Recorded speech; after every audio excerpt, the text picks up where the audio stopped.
The Adventures of Sherlock Holmes by Sir Arthur Conan Doyle. Episode 2. The Red-Headed League. I had called upon my friend Mr. Sherlock Holmes one day in the autumn of last year, and found him in deep conversation with a very stout, florid-faced elderly gentleman with fiery red hair. With an apology for my intrusion, I was about to withdraw when Holmes pulled me abruptly into the room and closed the door behind me. "You could not possibly have come at a better time, my dear Watson," he said cordially. "I was afraid that you were engaged." "So I am, very much so." "Then I can wait in the next room." "Not at all. This gentleman, Mr. Wilson, has been my partner and helper in many of my most successful cases, and I have no doubt that he will be of the utmost use to me in yours also." The stout gentleman half rose from his chair and gave a bob of greeting, with a quick little questioning glance from his small, fat-encircled eyes. "Try the settee," said Holmes, relapsing into his armchair and putting his fingertips together, as was his custom when in judicial moods. "I know, my dear Watson, that you share my love of all that is bizarre and outside the conventions and humdrum routine of everyday life. You have shown your relish for it by the enthusiasm which has prompted you to chronicle, and, if you will excuse my saying so, somewhat to embellish so many of my own little adventures. Your cases have indeed been of the greatest interest to me," I observed. "You will remember that I remarked the other day, just before we went into the very simple problem presented by Miss Mary Sutherland, that for strange effects and extraordinary combinations we must go to life itself, which is always far more daring than any effort of the imagination. A proposition which I took the liberty of doubting. You did, Doctor, but none the less you must come round to my view, for otherwise I shall keep on piling fact upon fact on you until your reason breaks down under them and acknowledges me to be right. Now, Mr. Jabez Wilson here has been good enough to call upon me this morning and to begin a narrative which promises to be one of the most singular which I have listened to for some time. You have heard me remark that the strangest and most unique things are very often connected not with the larger, but with the smaller crimes, and occasionally indeed where there is room for doubt whether any positive crime has been committed. As far as I have heard, it is impossible for me to say whether the present case is an instance of crime or not, but the course of events is certainly among the most singular that I have ever listened to. Perhaps, Mr. Wilson, you would have the great kindness to recommence your narrative. I ask you not merely because my friend Dr. Watson has not heard the opening part, but also because the peculiar nature of the story makes me anxious to have every possible detail from your lips. As a rule, when I have heard some slight indication of the course of events, I am able to guide myself by the thousands of other similar cases which occur to my memory. In the present instance I am forced to admit that the facts are, to the best of my belief, unique. The portly client puffed out his chest with an appearance of some little pride, and pulled a dirty and wrinkled newspaper from the inside pocket of his greatcoat. As he glanced down the advertisement column, with his head thrust forward and the paper flattened out upon his knee, I took a good look at the man and endeavoured, after the fashion of my companion, to read the indications which might be presented by his dress or appearance. I did not gain very much, however, by my inspection. Our visitor bore every mark of being an average commonplace British tradesman, obese, pompous, and slow. He wore rather baggy grey shepherd's check trousers, a not over-clean black frock coat, unbuttoned in the front, and a drab waistcoat with a heavy brassy Albert chain, and a square pierced bit of metal dangling down as an ornament. A frayed top hat and a faded brown overcoat with a wrinkled velvet collar lay upon a chair beside him. Altogether, look as I would, there was nothing remarkable about the man save his blazing red head, and the expression of extreme chagrin and discontent upon his features. Sherlock Holmes's quick eye took in my occupation, and he shook his head with a smile as he noticed my questioning glances. Beyond the obvious facts that he has at some time done manual labour, that he takes snuff, that he is a Freemason, that he has been in China, and that he has done a considerable amount of writing lately, I can deduce nothing else." Mr. Jabez Wilson started up in his chair, with his forefinger upon the paper but his eyes upon my companion. "How, in the name of good fortune, did you know all that, Mr. Holmes?" he asked.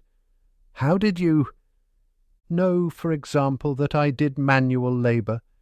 It's as true as gospel, for I began as a ship's carpenter. Your hands, my dear sir. Your right hand is quite a size larger than your left. You have worked with it, and the muscles are more developed. Well, the snuff, then, and the Freemasonry? I won't insult your intelligence by telling you how I read that, especially as, rather against the strict rules of your order, you use an arc and compass breastpin. Ah, of course, I forgot that.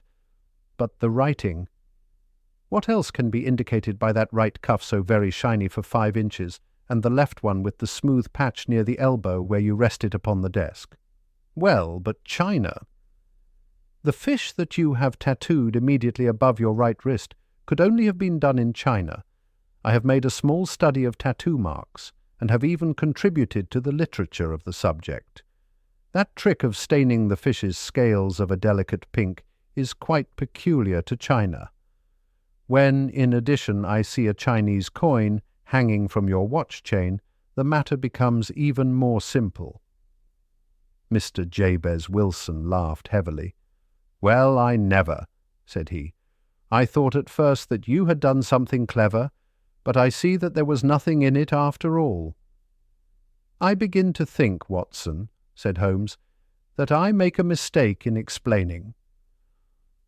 Omne ignotum pro magnifico, you know, and my poor little reputation, such as it is, will suffer shipwreck if I am so candid. Can you not find the advertisement, Mr. Wilson?" "Yes, I have got it now," he answered with his thick red finger planted halfway down the column. "Here it is. This is what began it all. You just read it for yourself, sir." I took the paper from him and read as follows. "To the Red-Headed League, on account of the bequest of the late Ezekiah Hopkins of Lebanon, Pennsylvania, USA, there is now another vacancy open which entitles a member of the League to a salary of £4 a week for purely nominal services. All red-headed men who are sound in body and mind and above the age of 21 years are eligible. Apply in person on Monday at 11 o'clock to Duncan Ross at the offices of the League, 7 Pope's Court, Fleet Street." "What on earth does this mean?" I ejaculated after I had twice read over the extraordinary announcement. Holmes chuckled and wriggled in his chair, as was his habit when in high spirits. "It is a little off the beaten track, isn't it?" said he. "And now, Mr. Wilson, off you go at scratch and tell us all about yourself, your household, and the effect which this advertisement had upon your fortunes. You will first make a note, Doctor, of the paper and the date." "It is the Morning Chronicle of April 27th, 1890, just 2 months ago." "Very good. Now, Mr. Wilson?" "Well, it is just as I have been telling you, Mr. Sherlock Holmes," said Jabez Wilson, mopping his forehead. "I have a small pawnbroker's business at Coburg Square, near the city. It's not a very large affair, and of late years it has not done more than just give me a living. I used to be able to keep 2 assistants, but now I only keep 1, and I would have a job to pay him but that he is willing to come for half wages so as to learn the business." "What is the name of this obliging youth?" asked Sherlock Holmes. "His name is Vincent Spaulding, and he's not such a youth either. It's hard to say his age." "I should not wish a smarter assistant, Mr. Holmes, and I know very well that he could better himself and earn twice what I am able to give him. But after all, if he is satisfied, why should I put ideas in his head?" "Why, indeed? You seem most fortunate in having an employé who comes under the full market price. It is not a common experience among employers in this age. I don't know that your assistant is not as remarkable as your advertisement." "Oh, he has his faults too," said Mr. Wilson. "Never was such a fellow for photography. Snapping away with a camera when he ought to be improving his mind, and then diving down into the cellar like a rabbit into its hole to develop his pictures. That is his main fault, but on the whole he's a good worker. There's no vice in him." "He is still with you, I presume?" "Yes, sir. He and a girl of 14, who does a bit of simple cooking and keeps the place clean. That's all I have in the house, for I am a widower and never had any family. We live very quietly, sir, the three of us, and we keep a roof over our heads and pay our debts, if we do nothing more." The first thing that put us out was that advertisement. Spaulding, he came down into the office just this day, 8 weeks, with this very paper in his hand, and he says, "I wish to the Lord, Mr. Wilson, that I was a red-headed man." "Why that?" I asks. "Why," says he, "here's another. Vacancy on the League of the Red-Headed Men. It's worth quite a little fortune to any man who gets it, and I understand that there are more vacancies than there are men, so that the trustees are at their wits' end what to do with the money. If my hair would only change colour, here's a nice little crib all ready for me to step into." "Why, what is it then?" I asked. "You see, Mr. Holmes, I am a very stay-at-home man, and as my business came to me instead of my having to go to it, I was often weeks on end without putting my foot over the doormat. In that way, I didn't know much of what was going on outside, and I was always glad of a bit of news." "Have you never heard of the League of the Red-Headed Men?" he asked with his eyes open. "Never." "Why, I wonder at that, for you are eligible yourself for one of the vacancies." "And what are they worth?" I asked. "Oh, merely a couple of hundred a year, but the work is slight, and it need not interfere very much with one's other occupations." Well, you can easily think that that made me prick up my ears, for the business has not been over good for some years, and an extra couple of hundred would have been very handy. "Tell me all about it," said I. "Well," said he, showing me the advertisement, "you can see for yourself that the League has a vacancy, and there is the address where you should apply for particulars.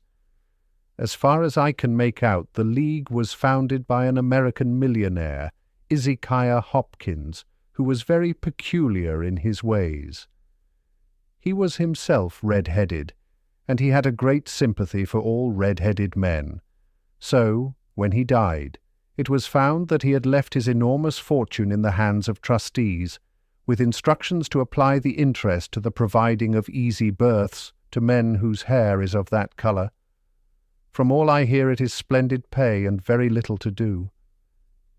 "But," said I, "there would be millions of red-headed men who would apply."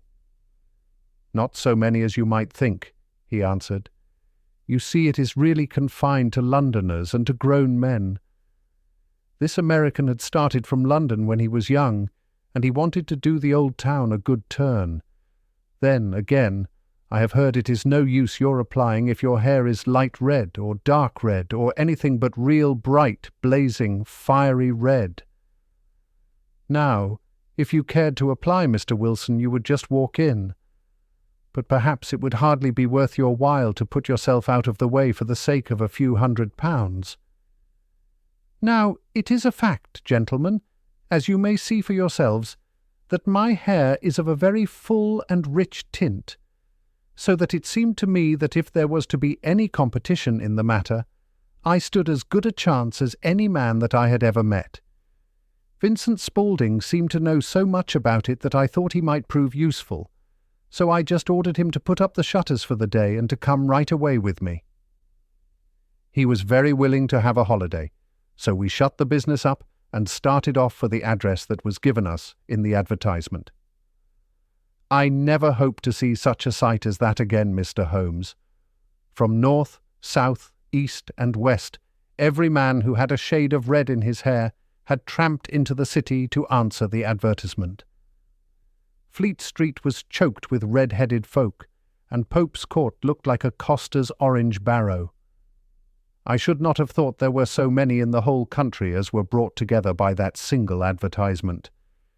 Every shade of colour they were, straw, lemon, orange, brick, Irish setter, liver, clay, but as Spaulding said, there were not many who had the real vivid flame-coloured tint. When I saw how many were waiting, I would have given it up in despair, but Spaulding would not hear of it. How he did it I could not imagine, but he pushed and pulled and butted until he got me through the crowd and right up to the steps which led to the office. There was a double stream upon the stair, some going up in hope and some coming back dejected, but we wedged in as well as we could and soon found ourselves in the office. "Your experience has been a most entertaining one," remarked Holmes, as his client paused and refreshed his memory with a huge pinch of snuff. "Pray continue your very interesting statement." There was nothing in the office but a couple of wooden chairs and a deal table, behind which sat a small man with a head that was even redder than mine. He said a few words to each candidate as he came up, and then he always managed to find some fault in them which would disqualify them. Getting a vacancy did not seem to be such a very easy matter after all. However, when our turn came, the little man was much more favourable to me than to any of the others, and he closed the door as we entered, so that he might have a private word with us. "This is Mr. Jabez Wilson," said my assistant, "and he is willing to fill a vacancy in the League." "And he is admirably suited for it," the other answered. "He has every requirement. I cannot recall when I have seen anything so fine." He took a step backward, cocked his head on one side, and gazed at my hair until I felt quite bashful. Then suddenly he plunged forward, wrung my hand, and congratulated me warmly on my success. "It would be injustice to hesitate," said he. "You will, however, I am sure, excuse me for taking an obvious precaution." With that he seized my hair in both his hands and tugged until I yelled with the pain. "There is water in your eyes," said he as he released me. "I perceive that all is as it should be, but we have to be careful, for we have twice been deceived by wigs and once by paint. I could tell you tales of cobbler's wax, which would disgust you with human nature." He stepped over to the window and shouted through it at the top of his voice that the vacancy was filled.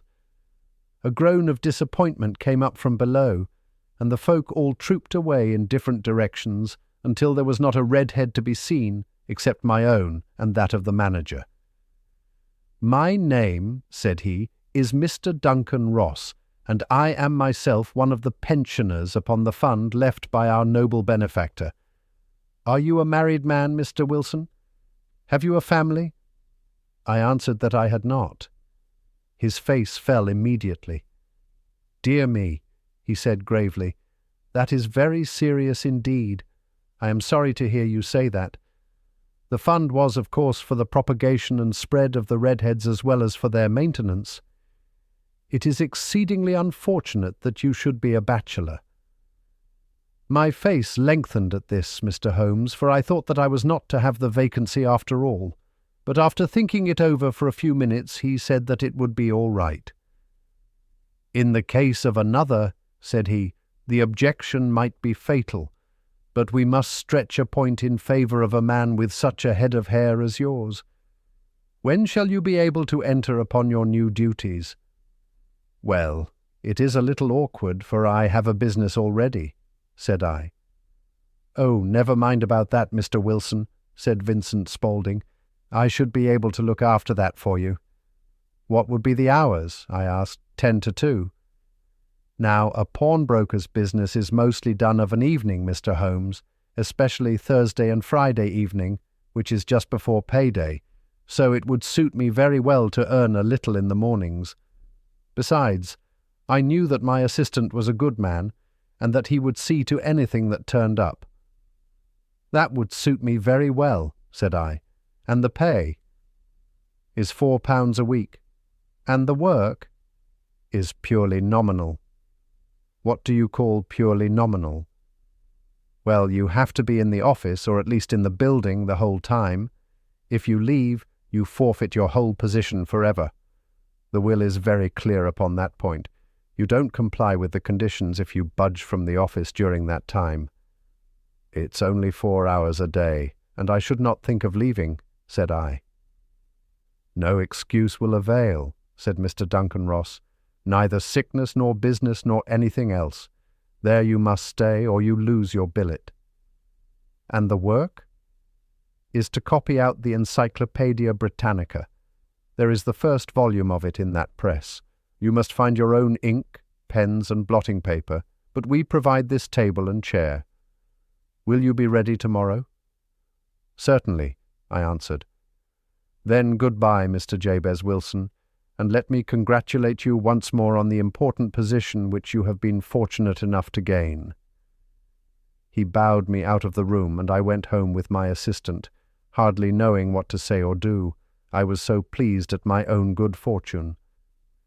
Well, I thought over the matter all day, and by evening I was in low spirits again, for I had quite persuaded myself that the whole affair must be some great hoax or fraud, though what its object might be I could not imagine. It seemed altogether past belief that anyone could make such a will, or that they would pay such a sum for doing anything so simple as copying out the Encyclopaedia Britannica. Vincent Spaulding did what he could to cheer me up, but by bedtime I had reasoned myself out of the whole thing. However, in the morning I determined to have a look at it anyhow, so I bought a penny bottle of ink, and with a quill pen and 7 sheets of foolscap paper, I started off for Pope's Court. Well, to my surprise and delight, everything was as right as possible. The table was set out ready for me, and Mr. Duncan Ross was there to see that I got fairly to work. He started me off upon the letter A, and then he left me. But he would drop in from time to see that all was right with me. At 2 o'clock he bade me good day, complimented me upon the amount that I had written, and locked the door of the office after me. This went on day after day, Mr. Holmes, and on Saturday the manager came in and planked down 4 golden sovereigns for my week's work. It was the same next week, and the same the week after. Every morning I was there at 10, and every afternoon I left at 2. By degrees Mr. Duncan Ross took to coming in only once of a morning, and then, after a time, he did not come in at all. Still, of course, I never dared to leave the room for an instant, for I was not sure when he might come, and the billet was such a good one and suited me so well that I would not risk the loss of it. 8 weeks passed away like this, and I had written about abbots and archery and armour and architecture and Attica, and hoped with diligence that I might get on to the bees before very long. It cost me something in foolscap, and I had pretty nearly filled a shelf with my writings. And then suddenly the whole business came to an end. To an end? Yes, sir. And no later than this morning. I went to my work as usual at 10 o'clock, but the door was shut and locked, with a little square of cardboard hammered on to the middle of the panel with a tack. Here it is, and you can read for yourself. He held up a piece of white cardboard about the size of a sheet of notepaper. It read in this fashion: The Red-Headed League is dissolved. October 9th, 1890.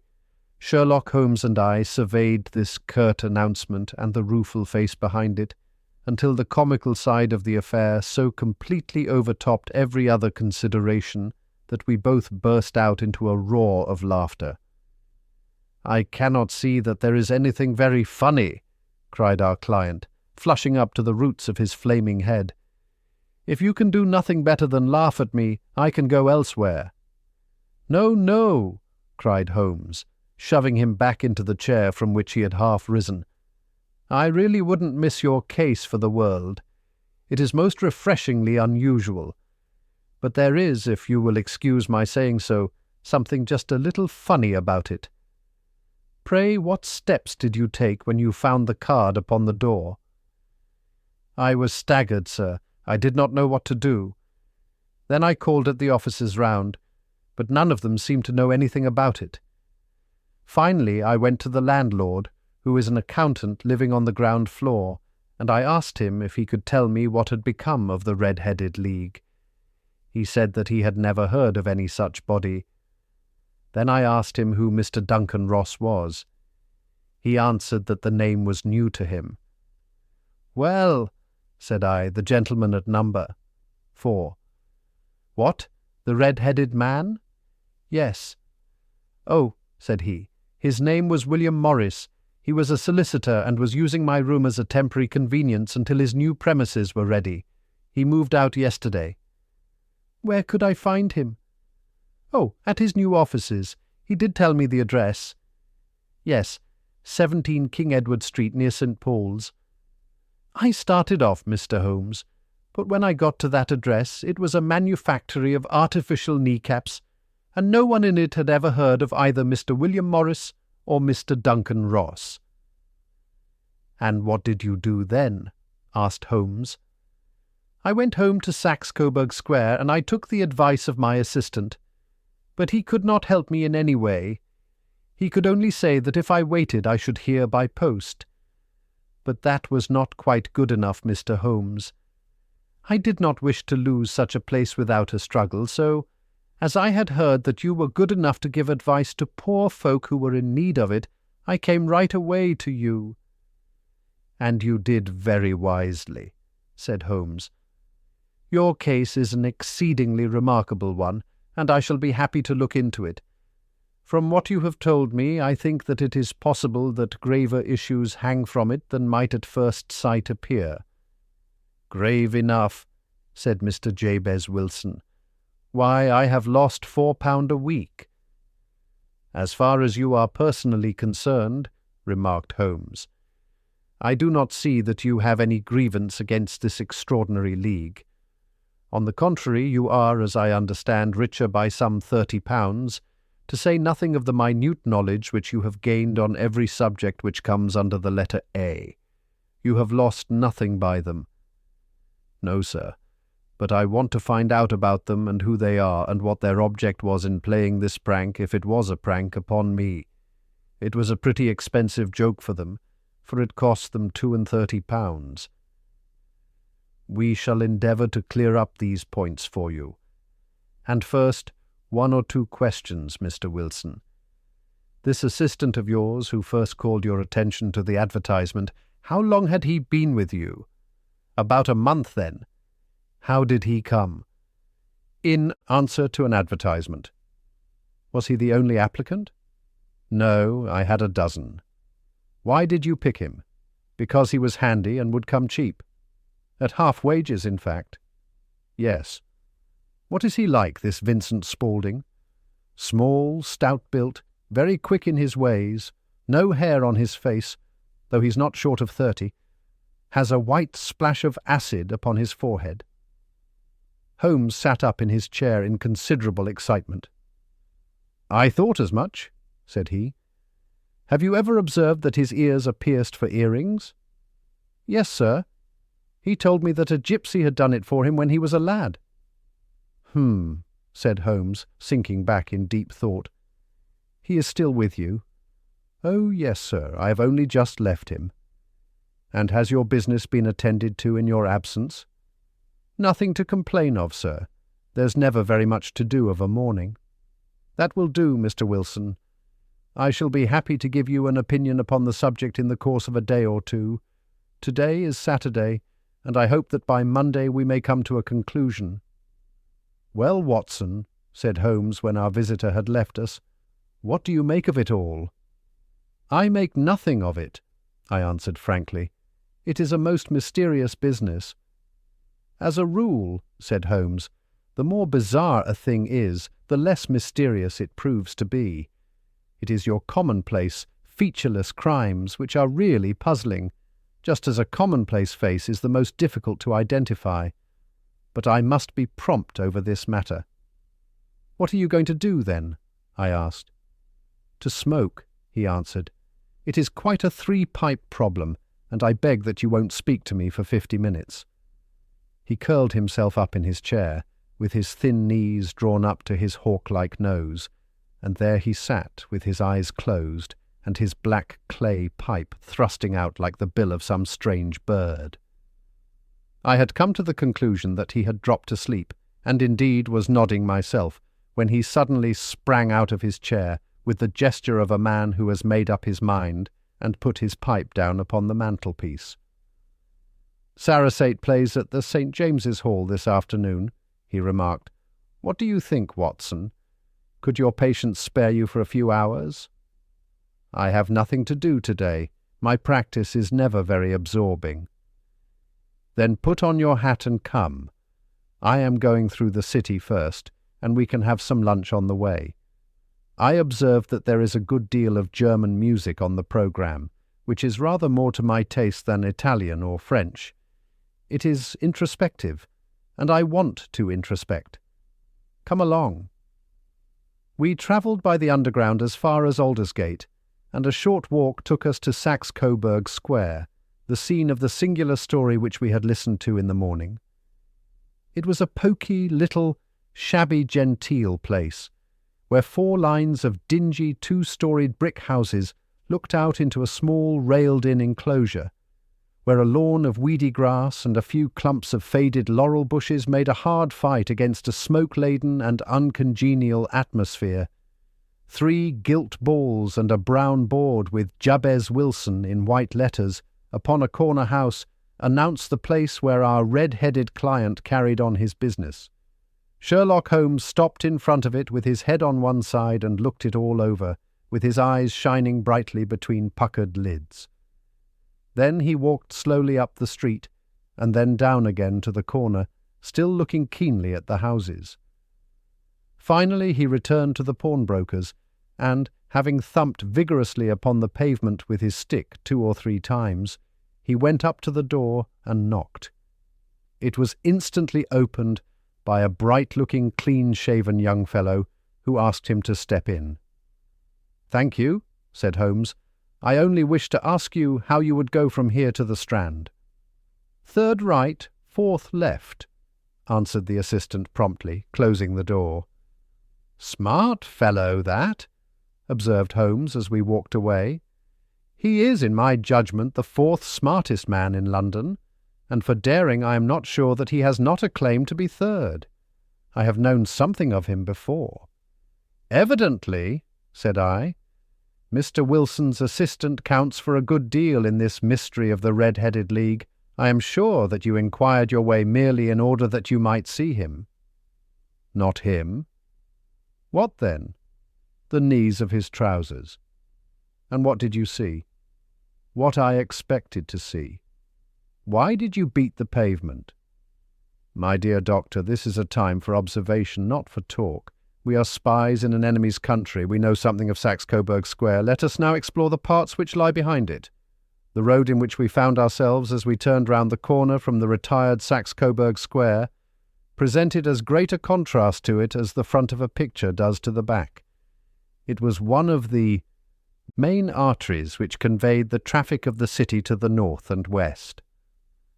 The roadway was blocked with the immense stream of commerce flowing in a double tide inward and outward, while the footpaths were black with the hurrying swarm of pedestrians. It was difficult to realize, as we looked at the line of fine shops and stately business premises, that they really abutted on the other side upon the faded and stagnant square which we had just quitted. "Let me see," said Holmes, standing at the corner and glancing along the line. "I should like just to remember the order of the houses here. It is a hobby of mine to have an exact knowledge of London. There is Mortimer's, the tobacconist, the little newspaper shop, the Coburg branch of the City and Suburban Bank, the vegetarian restaurant, and Macfarlane's carriage-building depot. That carries us right on to the other block. And now, Doctor, we've done our work, so it's time we had some play. A sandwich and a cup of coffee, and then off to Violin Land, where all is sweetness and delicacy and harmony, and there are no red-headed clients to vex us with their conundrums." My friend was an enthusiastic musician, being himself not only a very capable performer, but a composer of no ordinary merit. All the afternoon he sat in the stalls, wrapped in the most perfect happiness, gently waving his long, thin fingers in time to the music, while his gently smiling face and his languid, dreamy eyes were as unlike those of Holmes the sleuth-hound, Holmes the relentless, keen-witted, ready-handed criminal agent, as it was possible to conceive. In his singular character the dual nature alternately asserted itself, and his extreme exactness and astuteness represented, as I have often thought, the reaction against the poetic and contemplative mood which occasionally predominated in him. The swing of his nature took him from extreme languor to devouring energy, and, as I knew well, he was never so truly formidable as when, for days on end, he had been lounging in his armchair amid his improvisations and his black-letter editions. Then it was that the lust of the chase would suddenly come upon him, and that his brilliant reasoning power would rise to the level of intuition, until those who were unacquainted with his methods would look askance at him as on a man whose knowledge was not that of other mortals. When I saw him that afternoon so enwrapped in the music at St. James's Hall, I felt that an evil time might be coming upon those whom he had set himself to hunt down. "You want to go home, no doubt, Doctor?" he remarked as we emerged. "Yes, it would be as well." "And I have some business to do which will take some hours. This business at Coburg Square is serious." "Why serious?" "A considerable crime is in contemplation. I have every reason to believe that we shall be in time to stop it. But today, being Saturday, rather complicates matters. I shall want your help tonight." "At what time?" 10 will be early enough." "I shall be at Baker Street at 10. "Very well. And I say, Doctor, there may be some little danger, so kindly put your army revolver in your pocket." He waved his hand, turned on his heel, and disappeared in an instant among the crowd. I trust that I am not more dense than my neighbours, but I was always oppressed with a sense of my own stupidity in my dealings with Sherlock Holmes. Here I had heard what he had heard, I had seen what he had seen, and yet from his words it was evident that he saw clearly not only what had happened, but what was about to happen, while to me the whole business was still confused and grotesque. As I drove home to my house in Kensington, I thought over it all. From the extraordinary story of the red-headed copier of the Encyclopaedia down to the visit to Saxe Coburg Square, and the ominous words with which he had parted from me. What was this nocturnal expedition, and why should I go armed? Where were we going, and what were we to do? I had the hint from Holmes that this smooth-faced pawnbroker's assistant was a formidable man, a man who might play a deep game. I tried to puzzle it out, but gave it up in despair, and set the matter aside until night should bring an explanation. It was 9:15 when I started from home and made my way across the park, and so through Oxford Street to Baker Street. 2 hansoms were standing at the door, and as I entered the passage I heard the sound of voices from above. On entering his room, I found Holmes in animated conversation with 2 men, one of whom I recognized as Peter Jones, the official police agent, while the other was a long, thin, sad-faced man with a very shiny hat and oppressively respectable frock-coat. "Ha! Our party is complete," said Holmes, buttoning up his pea-jacket and taking his heavy hunting crop from the rack. "Watson, I think you know Mr. Jones of Scotland Yard? Let me introduce you to Mr. Merryweather, who is to be our companion in tonight's adventure." "We're hunting in couples again, Doctor, you see," said Jones in his consequential way. "Our friend here is a wonderful man for starting a chase. All he wants is an old dog to help him to do the running down." "I hope a wild goose may not prove to be the end of our chase," observed Mr. Merryweather gloomily. "You may place considerable confidence in Mr. Holmes, sir," said the police agent loftily. "He has his own little methods, which are, if he won't mind my saying so, just a little too theoretical and fantastic, but he has the makings of a detective in him. It is not too much to say that once or twice, as in that business of the Sholto murder and the Agra treasure, he has been more nearly correct than the official force."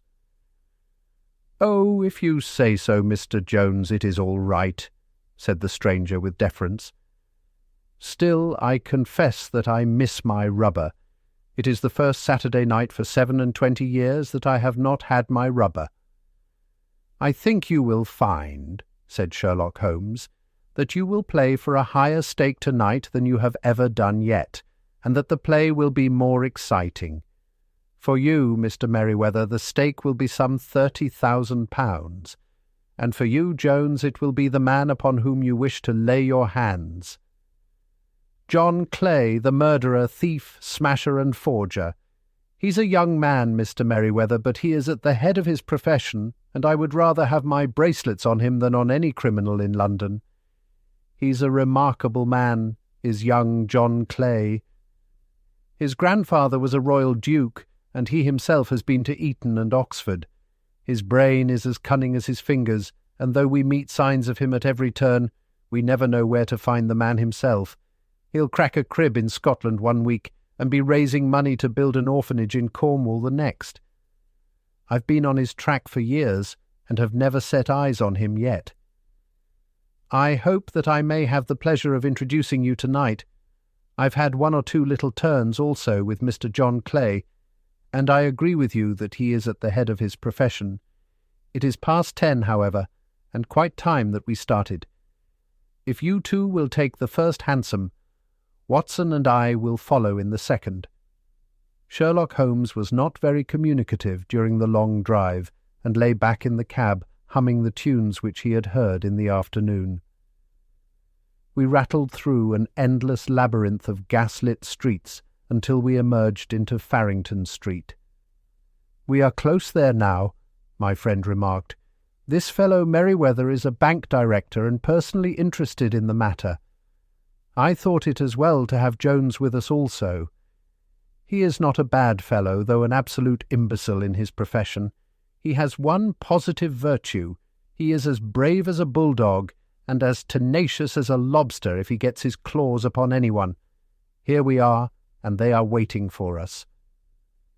We had reached the same crowded thoroughfare in which we had found ourselves in the morning. Our cabs were dismissed, and following the guidance of Mr. Merryweather, we passed down a narrow passage and through a side door, which he opened for us. Within there was a small corridor, which ended in a very massive iron gate. This also was opened, and led down a flight of winding stone steps, which terminated at another formidable gate. Mr. Merryweather stopped to light a lantern, and then conducted us down a dark, earth-smelling passage, and so, after opening a third door, into a huge vault or cellar, which was piled all round with crates and massive boxes. "You are not very vulnerable from above," Holmes remarked as he held up the lantern and gazed about him. "Nor from below," said Mr. Merryweather, striking his stick upon the flags which lined the floor. "Why, dear me, it sounds quite hollow," he remarked, looking up in surprise. "I must really ask you to be a little more quiet," said Holmes severely. "You have already imperilled the whole success of our expedition. Might I beg that you would have the goodness to sit down upon one of those boxes, and not to interfere?" The solemn Mr. Merryweather perched himself upon a crate with a very injured expression upon his face, while Holmes fell upon his knees upon the floor, and with the lantern and a magnifying lens began to examine minutely the cracks between the stones. A few seconds sufficed to satisfy him, for he sprang to his feet again and put his glass in his pocket. "We have at least an hour before us," he remarked, "for they can hardly take any steps until the good pawnbroker is safely in bed. Then they will not lose a minute, for the sooner they do their work, the longer time they will have for their escape. We are at present, Doctor, as no doubt you have divined, in the cellar of the city branch of one of the principal London banks. Mr. Merryweather is the chairman of directors, and he will explain to you that there are reasons why the more daring criminals of London should take a considerable interest in this cellar at present. "It is our French gold," whispered the director. "We have had several warnings that an attempt might be made upon it." "Your French gold?" "Yes. We had occasion some months ago to strengthen our resources, and borrowed for that purpose 30,000 Napoleons from the Bank of France.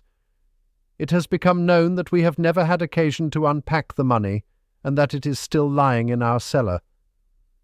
The crate upon which I sit contains 2,000 Napoleons packed between layers of lead foil. Our reserve of bullion is much larger at present than is usually kept in a single branch office, and the directors have had misgivings upon the subject." "Which were very well justified," observed Holmes. "And now it is time that we arranged our little plans. I expect that within an hour matters will come to a head. In the meantime, Mr. Merryweather, we must put the screen over that dark lantern." "And sit in the dark?" "I'm afraid so.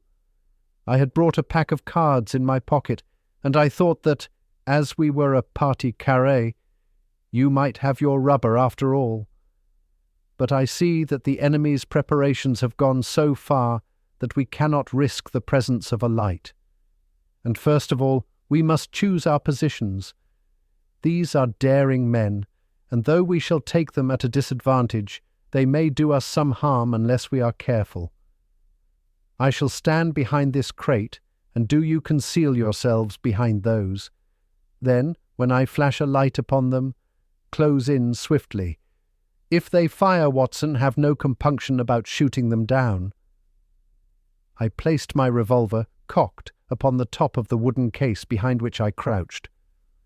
Holmes shot the slide across the front of his lantern and left us in pitch darkness, such an absolute darkness as I have never before experienced. The smell of hot metal remained to assure us that the light was still there, ready to flash out at a moment's notice. To me, with my nerves worked up to a pitch of expectancy, there was something depressing and subduing in the sudden gloom, and in the cold, dank air of the vault. "They have but one retreat," whispered Holmes. "That is back through the house into Saxe-Coburg Square. I hope that you have done what I asked you, Jones. I have an inspector and 2 officers waiting at the front door. Then we have stopped all the holes, and now we must be silent and wait." What a time it seemed! From comparing notes afterwards, it was but an hour and a quarter, yet it appeared to me that the night must have almost gone, and the dawn be breaking above us. My limbs were weary and stiff, for I feared to change my position, yet my nerves were worked up to the highest pitch of tension, and my hearing was so acute that I could not only hear the gentle breathing of my companions, but I could distinguish the deeper, heavier in-breath of the bulky Jones from the thin, sighing note of the bank director. From my position I could look over the case in the direction of the floor. Suddenly my eyes caught the glint of a light. At first it was but a lurid spark upon the stone pavement. Then it lengthened out until it became a yellow line, and then, without any warning or sound, a gash seemed to open and a hand appeared, a white, almost womanly hand, which felt about in the centre of the little area of light. For a minute or more, the hand, with its writhing fingers, protruded out of the floor. Then it was withdrawn as suddenly as it appeared, and all was dark again, save the single lurid spark which marked a chink between the stones. Its disappearance, however, was but momentary. With a rending, tearing sound, one of the broad white stones turned over upon its side and left a square, gaping hole, through which streamed the light of a lantern.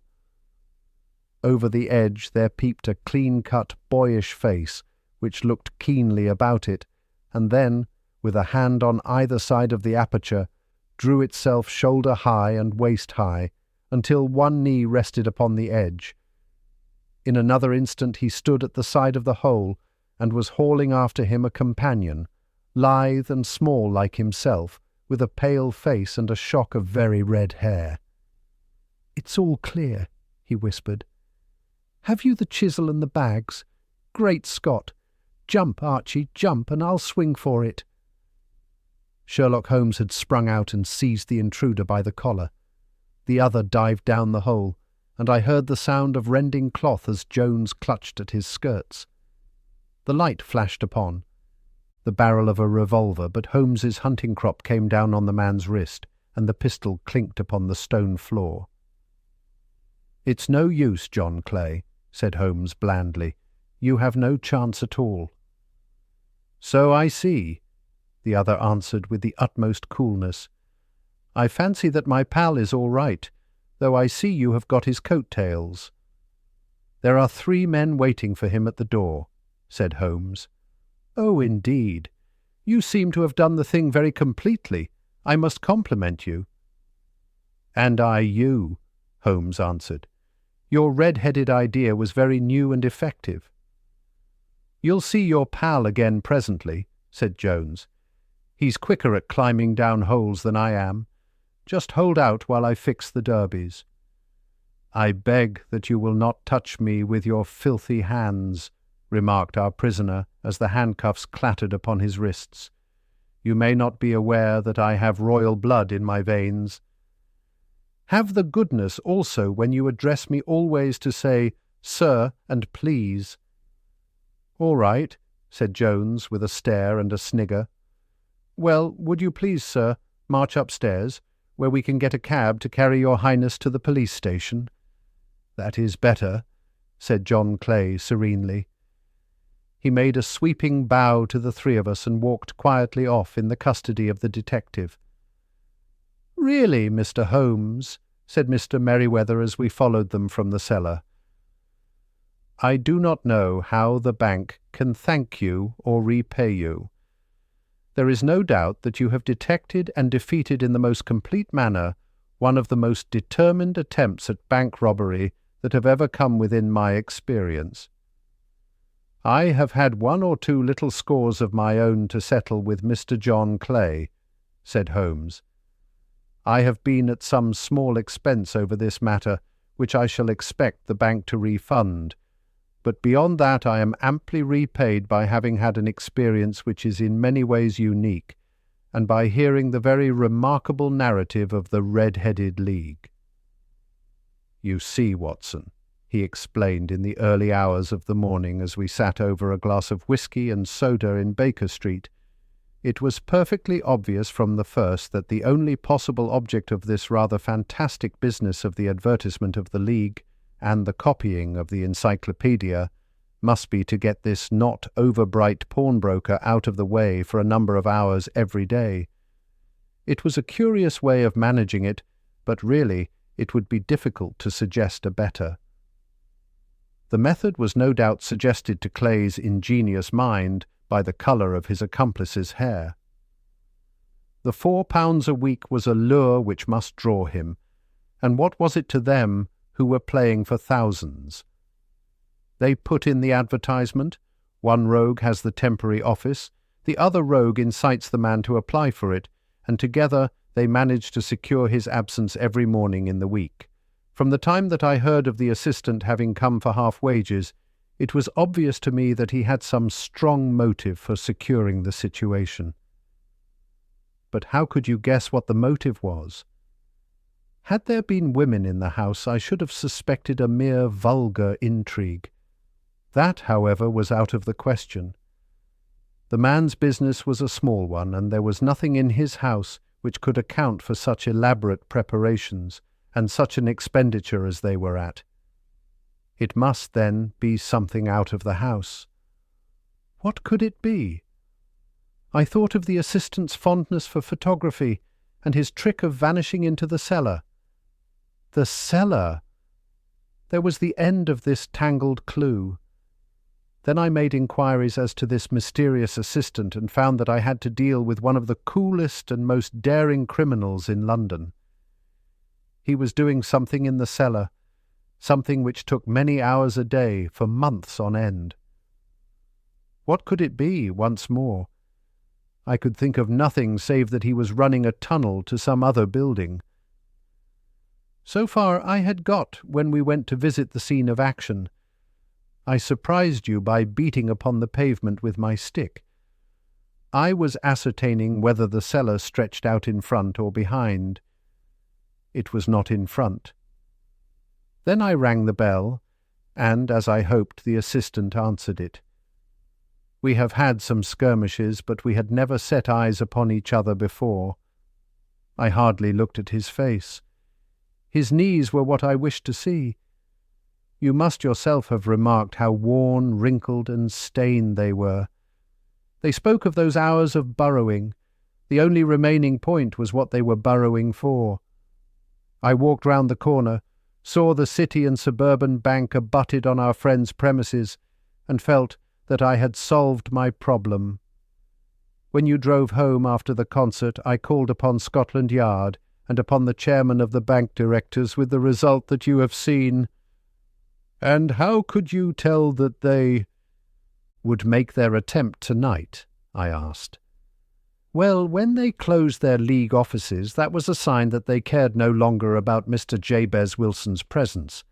In other words, that they had completed their tunnel. But it was essential that they should use it soon, as it might be discovered, or the bullion might be removed. Saturday would suit them better than any other day, as it would give them 2 days for their escape. For all these reasons I expected them to come tonight.